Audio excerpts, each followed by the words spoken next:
Welcome to The Better Life with Dr. Marianne Pinkston. Join Dr. Pinkston today as she teaches you how an integrative approach to health, combining holistic and contemporary medical information, can lead you to the better life. And now, here's your host, Dr. Marianne Pinkston.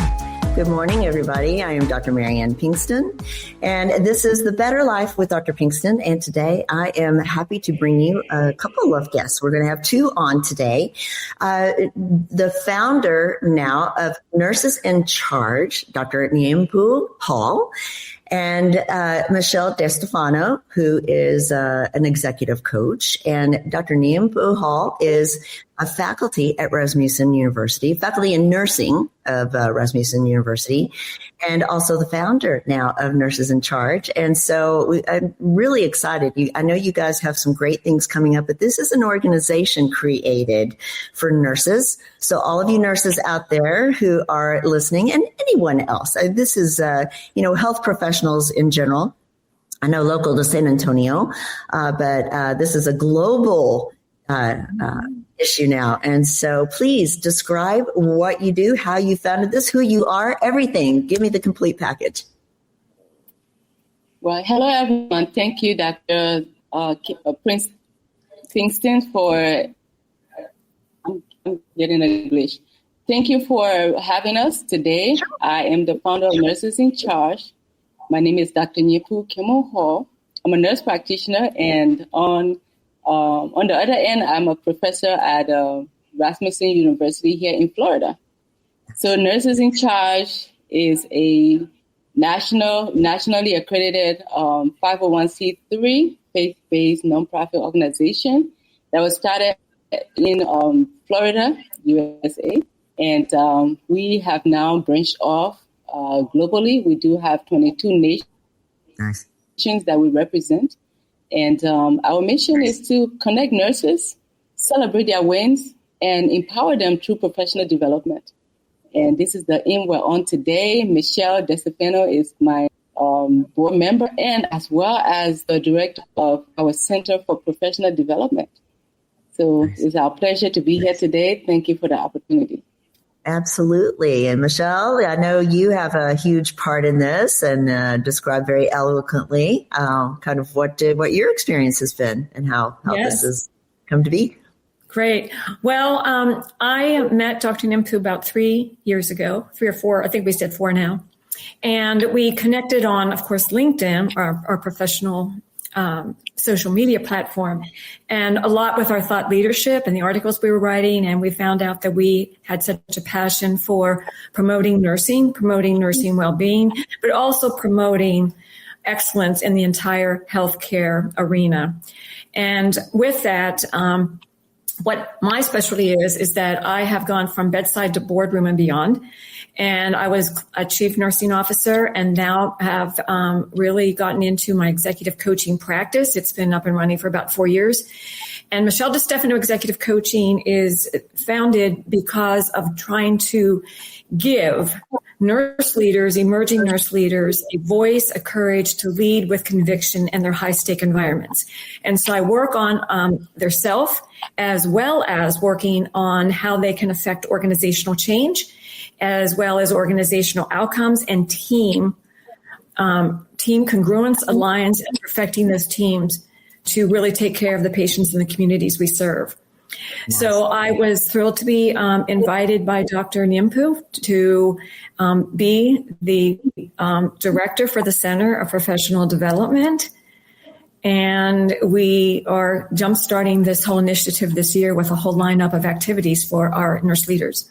Absolutely, which is wonderful. And so kind of, I guess, to back up a little bit about the nursing field and the difficulties that nurses have faced for a very long time. I think things are opening up now that we have nurse practitioners, now that we have doctorates, now that, things have opened up. But kind of describe the background of why there's been such a struggle. I can start and then I'll pass it over. So as a chief nursing officer and over 3 decades of progressive nursing leadership experience, including hospital administration, service line administration, what I'm finding is that we really took a big hit during the COVID pandemic.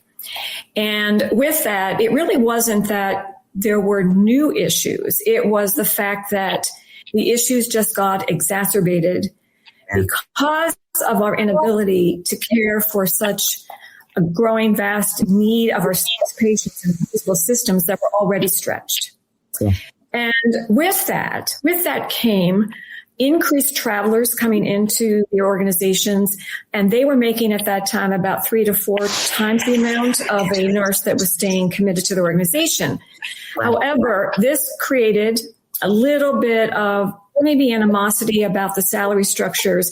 But then what they saw was that nurses were coming in and they were travelers. They were not educated as well because we couldn't educate them for the whole 3 months internships that we did for our other staff. And so sometimes the commitment wasn't there. And the nurses were becoming a little bit burned out to have to keep re-educating in the churn that I call. With that, started to spiral into a feeling that the culture was now diminishing in the organizations or the units. And then also the quality of care was at stake. Absolutely. And this is where I believe Dr. Nyempu and I actually met to discuss this work environment and what we really needed to do differently to create a different voice that was safe outside of the nurses' own organizations. And this doesn't impact just staff nurses at the bedside. It is nurse practitioners. It's everyone in nursing and healthcare. Absolutely. Absolutely. And Dr. Hall, I wonder if you can kind of speak to the past, the kind of pre-COVID. This nursing has always been a very well-respected field, but to a degree, right? I know that there's I don't know quite how to voice it, but I know that there are times where nurses are frustrated with how they're viewed, and this has been for decades. Absolutely, Dr. Pinkston. The thing about nursing over the generations that we see, if you really go back to Florence Nightingale, the founder of the professional nursing, where she took women from streets and took them from lowly lives and brought them into a profession that was never recognized in the first place. She brought research. She was a statistician. And others through the generation have brought this profession so far where we are innovators, right? So now we see that over the years, we've encountered many obstacles. If it's not high patient acuity, we also feel that our voices are not being heard about our patients' care.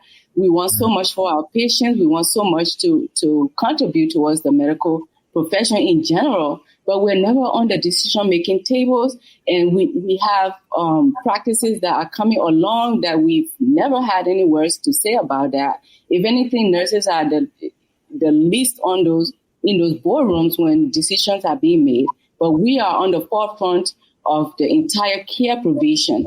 We see the patient when they walk in, we see them when they walk out, meaning from admission to discharge. We are all part of that process, but the major decision over patient care and how we can change the mode of care, nurses are not being represented at those from those high level decision making arena. So with that said, we're saying, listen, this is what we are classifying today as moral injury. Our morality is definitely not being respected. And more of that with this COVID pandemic, and this is when I truly came into my calling as the founder of Nurses in Charge. As Michelle mentioned earlier, I was a burnout prevention specialist at that time. In the midst of COVID, I found myself burnt out at this time. I have worked 11 years with a prestigious organization and just felt cornered, felt like I was not being valued. And by then, I never even knew what burnout was all about. So that really triggered and intrigued me to study burnout. And this was my dissertation in graduate school. I was hungry for more. I wanted to understand what is burnout? Why am I feeling this way? I love this profession. I wanted to become a nurse when I was 9 years old in Africa. My mother is a nurse, so I really saw nursing from growing up. But I reached that point in my life, in my professional work, that I was anxious getting to work. I felt like cornered. I felt like my voice wasn't heard, So I was not being promoted, first of all. So it felt like I was not growing. So many nurses find themselves in this predicament where they've practiced for maybe 10 years, 10 years, and they're not being promoted. They're not moving, and newer generations are coming and passing them by. So we have all of this dynamic going on in the workplace. And then you talk about lateral violence happening among nurses, let alone you have patients that can physically attack nurses. So this is not what we signed up for. And you being a medical doctor, I wouldn't expect that you will accept walking into a patient's room and the family, they don't accept you for the profession that you represent. And when you try to educate them, they turn against you. And patients have actually slapped nurses, thrown urine at nurses. So all of this is a major chaos. This is a global crisis per se, And I say global because nurses in charge represent a global platform of nurses from everywhere around the world. And this is what I'm hearing from them. I've done a tour in Africa from my own country, Liberia. And it was an eye-opening for me. I am not a nurse in Liberia, so I was an outsider really in my own home and looked at the dynamic of nursing in Liberia, and it broke my heart because nurses are like a nobody today. But once upon a time, we were ranked, 10 out of 10 by patients. We were ranked, the most peaceful and loving profession to be a member of. But that's not the case, And let me just top that off with the Department of Education deeming nurse as a professional degree. So this, it has gone too far. It has gone too far. Yeah, I agree. I think the pandemic had a lot of change in people. I noticed a change, even as a physician, I noticed a change in people, much more angry and combative, untrusting. I know many people, and I worked in the hospital for a long time. I haven't worked in the hospital a very long time. That's the change I have seen over my, lifetime as a physician, that you either practice in the office or you practice in the hospital. And we have been separated from our hospital duties now. And so the voices of a lot of disciplines, have left the boardroom, and the corporate world has really taken over. Your struggle is real. I have seen patients and how their respect has seemingly changed over time. Teachers, too. So many disciplines have taken this hit, but absolutely nurses in particular. And so I think the long line of looking at nurses as a profession of duty, instead of a profession of, by duty, I mean nurses are providing a duty. They're just providing, a source of handing you your medication, taking your blood pressure. But it's really the opposite. It's a source of deeply rooted care to take care of somebody's loved one. And, especially hospital wise is a very difficult process. So I admire it greatly. We lost Dr. Hall. I know there's been a little bit of technical difficulties, but Michelle, you can kind of take over from here until she can rejoin. But, I know with that thought and what you guys are trying to accomplish now, how do you see your roles in the future of developing a new vision for nurses? Sure. Well, I'm going to capitalize on what Dr. Hall was saying, that we're really trying with this Nurses in Charge and the Center of Professional Development now, really honing on the skill sets needed.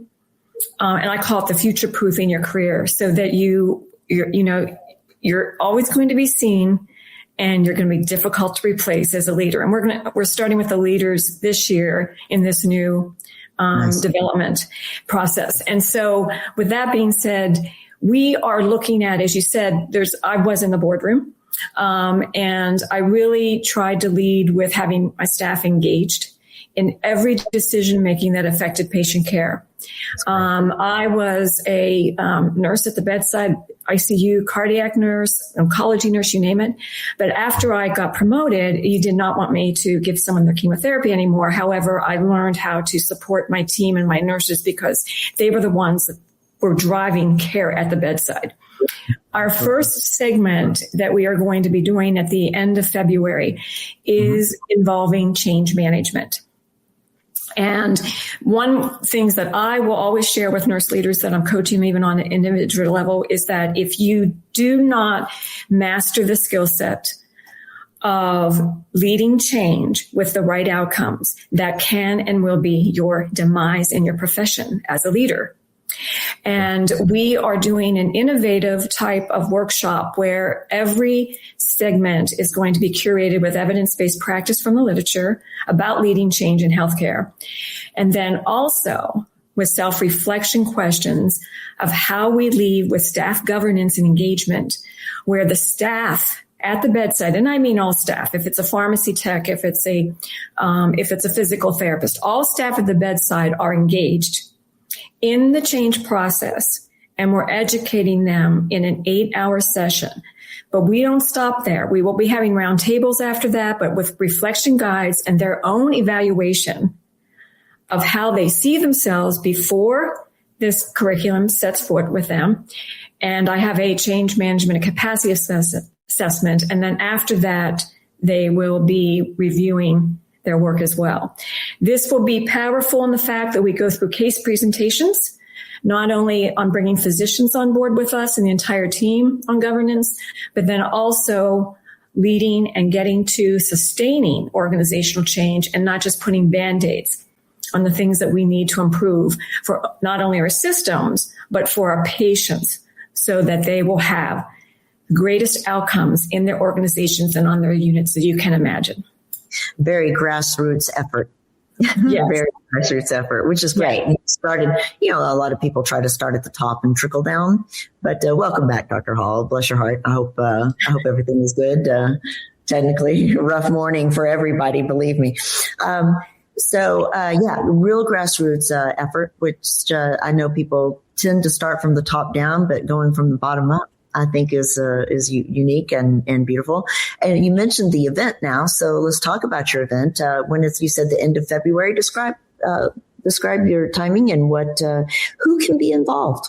Well, we are reaching out to all emerging leaders and those that are very interested at, a charge nurse, a manager, clear up to VP, clear up to the C-suite. Any nurse leader that wants to be really fully engaged in how to lead and sustain change. And it is called From Talk to Action, a healthcare leader's guide and blueprint for leading and sustaining change. And the sustaining change is what we want to create.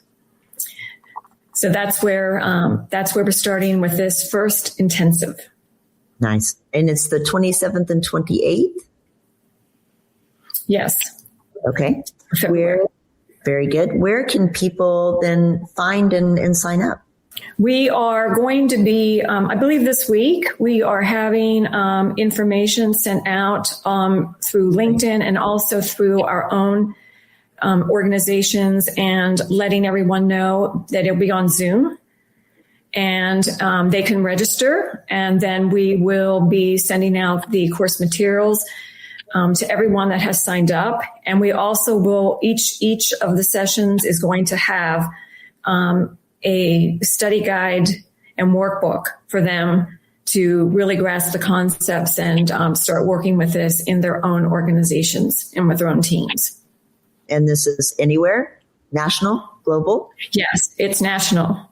That's great. National. Very, Mm-hmm. very. Good. And so, yeah, I think that this is, again, mentioning it's a grassroots effort. I think this is very, very important. I'm glad you guys are motivated to do this. It really should be, it should be described as a calling and nothing less. We are going to take a short break, but again, give the information about where you can be found, your internet sites or any emails or anything that you can be found. Sure. My website is michelledestefano.coach. And you can also find me on LinkedIn. So just search on LinkedIn for me. And I'd love for you to DM me and talk to me about any questions.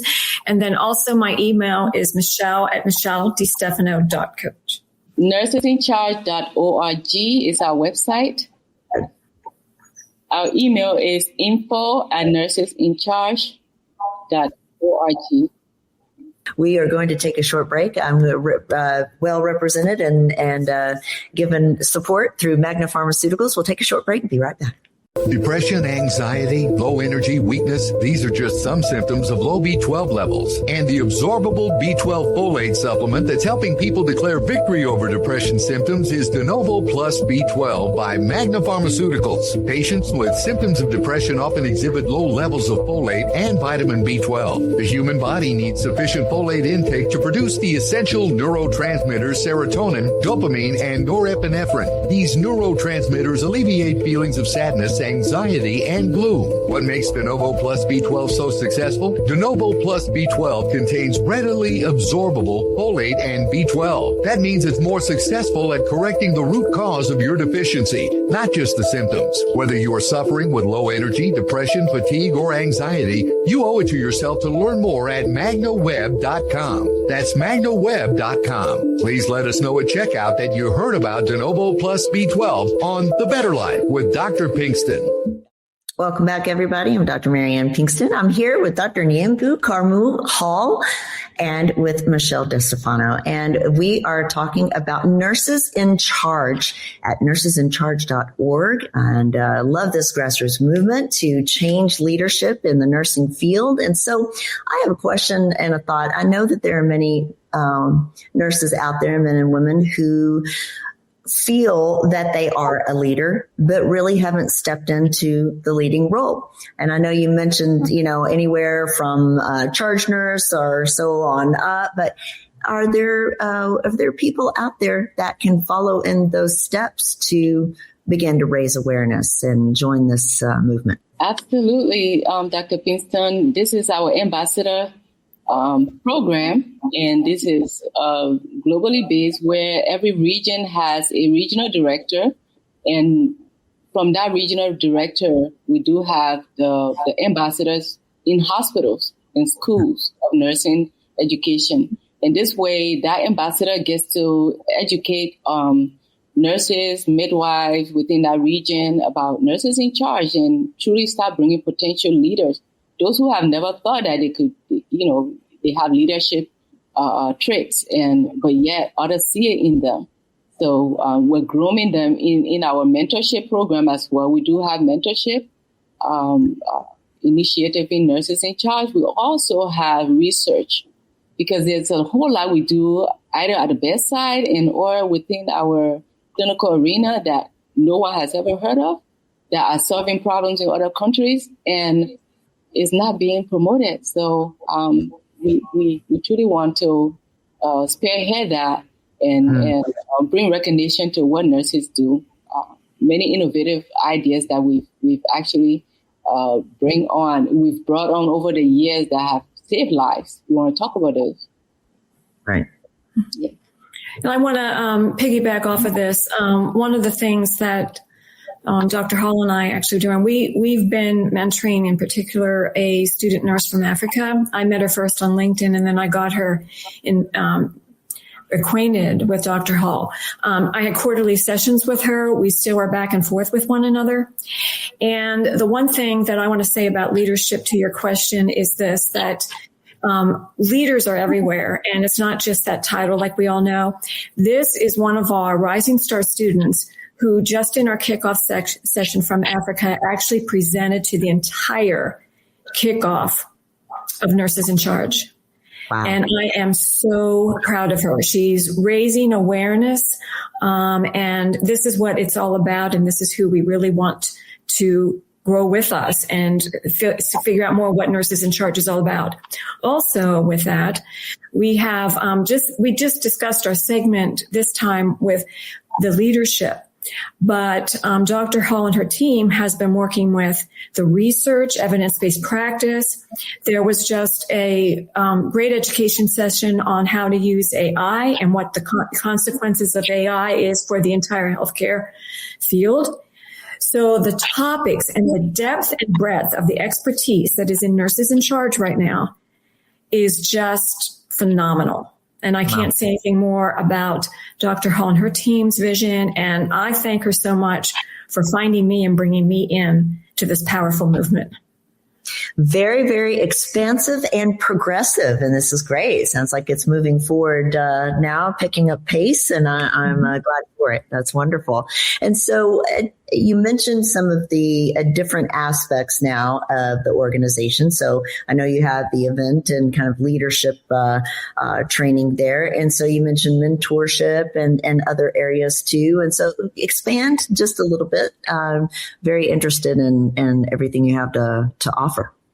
So in one of my roles, I am on the nurses education team of Nurses in Charge, and we as a group with that team, we are looking at all of the education that we need with every level of nursing. So there is that stakeholder group that's really helping to define the education, the mentorship.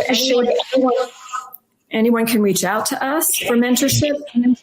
And the individuals know on the website who is a partner and who also is a mentor. And they will reach out and we will match the mentors based on the future of that individual or what they're trying to grow and develop into. Okay. So there's just something for everyone with this Nurses in Charge development. So you guys, again, you have the event coming up on the 27th and the 28th.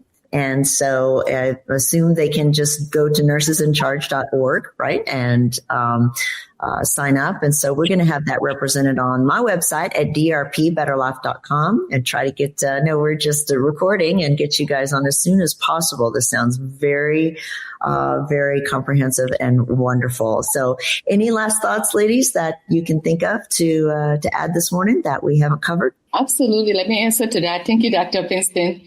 So what Nurses in Charge is here to tell our nurses out there, and especially our patients, that their care are derived from how we approach their care. I want to tell all nurses out there to go back to your intention that brought you into nursing. Go back into that and look into that area and stand firm. Because we do have a lot going on. Yeah, I like what Dr. Hall was saying about intention. My own word for this year is intention. Yeah. And be intentional with everything. And when my clarity of purpose and intention is aligned, then I start seeing impact. And that's what I'd like the message to all of our nurses out there. Go back to your purpose, go back to your intention and live by your intentions.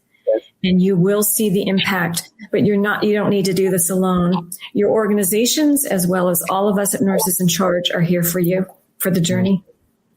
I find that since COVID, we have had a change again. I know that was a very tough time for most people, had a very angry, outward look, very pessimistic, I think is a better word. And just a change, but I have seen improvement since. And I feel like we're all coming back to ourselves in that fashion, exactly as you described, and getting back to what is important. And that is what our intention is. What we can do on a small level, just on our own, reaching out to others and touching others. And then lovely to see the two of you come together now and keep your fingers reaching even further nationally, now globally. And it's wonderful. I do see this change, and it's wonderful to see you guys be a part of that. and enforce it. So very good. Well, I will let you guys one more time tell everybody where they can find you. Dr. Hall. So you can find me on LinkedIn, and please reach out, DM me. I'll get back to you quickly. Also, Michelle at MichelleDeStefano.coach. My web, MichelleDeStefano.coach is my website, and then Michelle at MichelleDeStefano.coach is my email. I also just want to say I just published my first book, Quiet the Voice, Amplify the Results. That is on Amazon, and more to follow on that aspect of my career as well. So make sure I have that link as well. We'll add that to the website for you. And then Dr. Hall, nursesincharge.org. Is that where we can find you? That's right, nursesincharge.org.